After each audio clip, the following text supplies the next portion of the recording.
Я хочу вам рассказать о выставочном зале «Экспо». Это открытая площадка для всех начинаний и современных художников. Все контакты у нас есть размещены на нашем квартале труда сайте, а также где подать заявку в президентство, написать, заполнить свои данные и как раз с пометкой «Хотим разместить выставку». Темы могут быть разнообразны.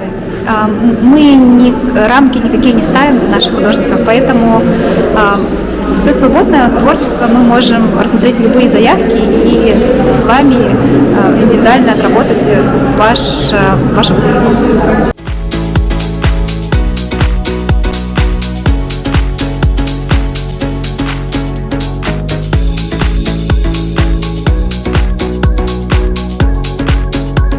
Сейчас у нас пришло время, чтобы создать, предложить свое технологическое решение, которое может привести к нашему технологическому суверенитету.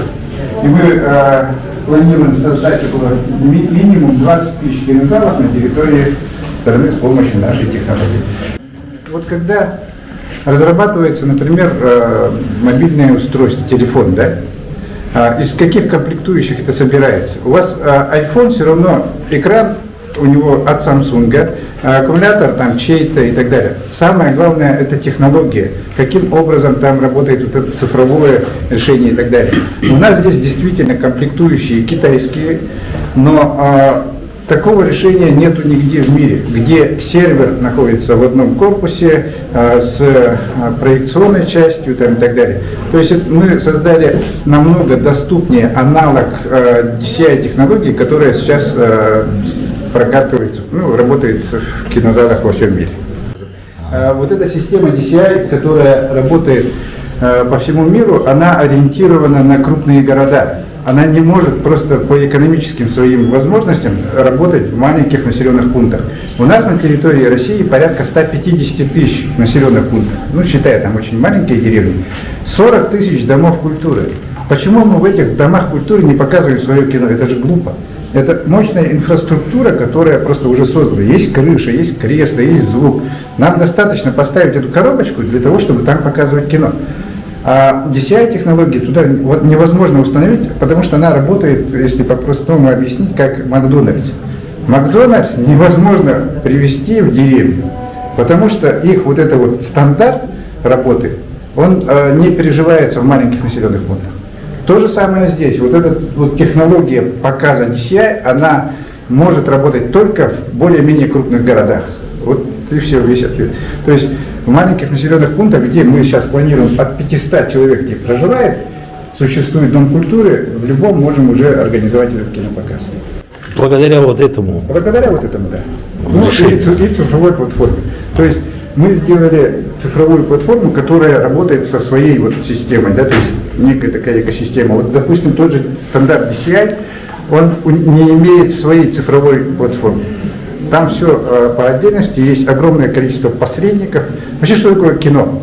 Это идея режиссера, которая должна быть доведена до зрителя. Так?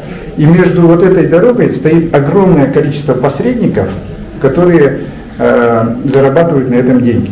И в самом конце там стоит зритель, который за все это платит. Есть логисты, есть там какие-то дистрибьюторы, рекламщики и так далее, и так далее. И за все это платит зритель. А мы сделали этот путь намного короче. Производитель закидывает в облако, с этого облака уже приходит фильм в ДК. И при этом намного удешевляется процесс кинопоказа. Можно сказать 2К. Да? У нас есть уже разработанный проектор 4К, но у них на самом деле большой разницы нету. Вы глазом это практически не ощутите, если не будете сидеть там в 2 метрах. Нигде в залах не сидят. Вот мы его разработали для того, чтобы в маленьких таких залах можно было устанавливать, где зритель близко сидит и действительно чувствует вот это вот, какие-то пиксели может увидеть и так далее. Да? Поэтому он чуть-чуть дороже, а этот дешевле, и у него больше охват, то есть ширина экрана может быть там, до 10 метров может быть. Ультра XGA называется, да, то есть это сопоставимое 2К изображение. Вот. Ультра XGA, да. То есть есть такие стандарты. Вот, допустим, что такое 4К? 4К это запатентованный DCI стандарт. То есть это вот соотношение стороны вот такое вот растянутое. И никто, ни один производитель проекторов не может туда зайти, потому что он полностью запатентован ими. Мы можем чуть шире, обычно, как обычный телевизор, в формате показывать, и это уже общедоступный формат. Вот мы ориентируемся на то, чтобы не удорожать систему, мы можем показывать, устанавливать его в любой стереопаре. Допустим, если в Доме культуры стоит обычная стереопара, мы добудем кабелем через определенные устройства до их микшера подцепляем, и они могут со своего звука воспроизводить. Но если они хотят объемный звук, мы им даем возможность объемного звука. То есть, если культура хочет 5.1, мы установим 5.1 без проблем. Она уже работает у нас на 10 населенных пунктах. В пилотном режиме мы в прошлом году в ноябре его запустили. В этом году мы запускаем еще в 17 населенных пунктах.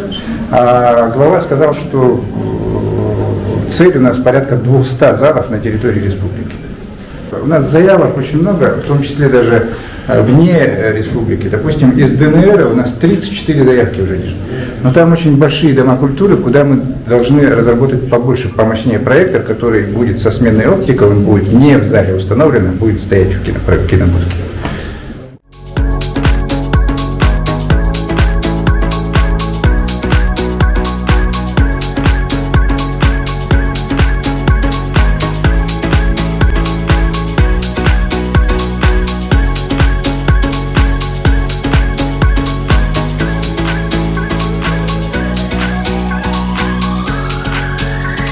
То есть люди, которые считают, что они в караоке очень хорошо поют, и они верят в то, что если их запишут, то они будут не хуже Григория Лепса. Такая возможность есть? Конечно, почему нет? В первую очередь эти студии предназначены, конечно же, для резидентов, для ребят, которые делают контент. Допустим, ребята делают мультики, они приходят здесь, записываются. Им нужно и музыкальное сопровождение, им нужна запись голоса и так далее.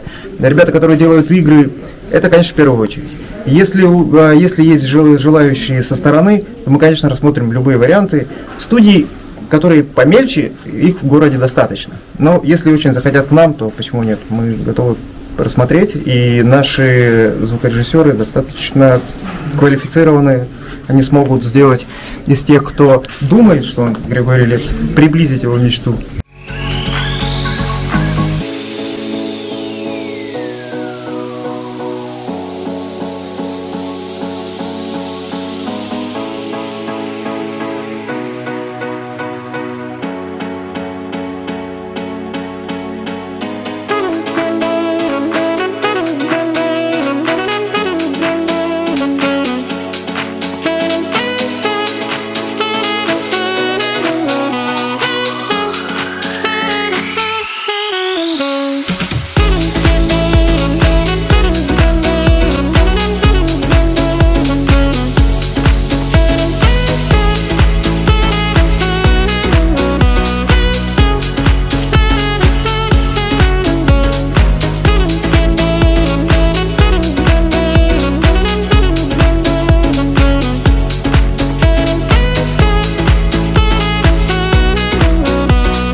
У нас сейчас в производстве видеоклипа тизер кинофильма, режиссером которого я являюсь, потому что это очень такая сложная работа, и на ней мы как раз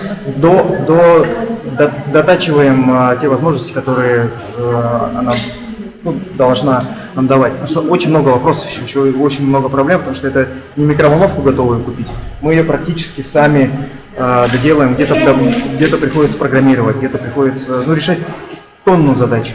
Допустим, сегодня мы с утра, каждый день, когда мы приходим, так же, как и москвичи, студия XO говорит, каждый запуск он может дать какую-то новую ошибку. Поэтому вот мы сейчас первый у нас вот большой проект, потом уже мы будем подключать и плюс еще вот видеоклип хотим снять. Ну, работа сейчас начинается очень плотно.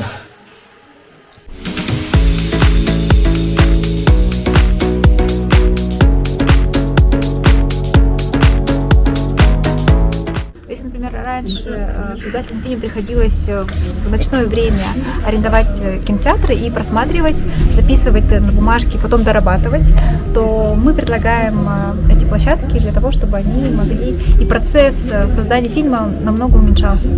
Раньше все вот эти вот сведение звука и цветокоррекция заказывалась. В Москву ездили, а тут теперь мы предлагаем, чтобы наши создатели кино работали здесь у нас. Кто То есть занимается я кино. сниму фильм свой, да, Да. авторский, я могу сюда прийти, Да, и вы мне и- сделаете коррекцию звука и Нет, вы цвета, сами, да? вы сами. А вы можете, да, привлечь Своих людей, специалистов, да, и они будут работать на А, то есть нашем вы профессиональном предоставляете оборудовании. полностью Да. оборудование помещения, где можно спокойно поработать, да? Вот так и делают же все. То есть мне не надо ехать в Москву, снимать целый зал в кинотеатре, Да, да, чтобы да, это всё все верно. послушать и понять. Окей.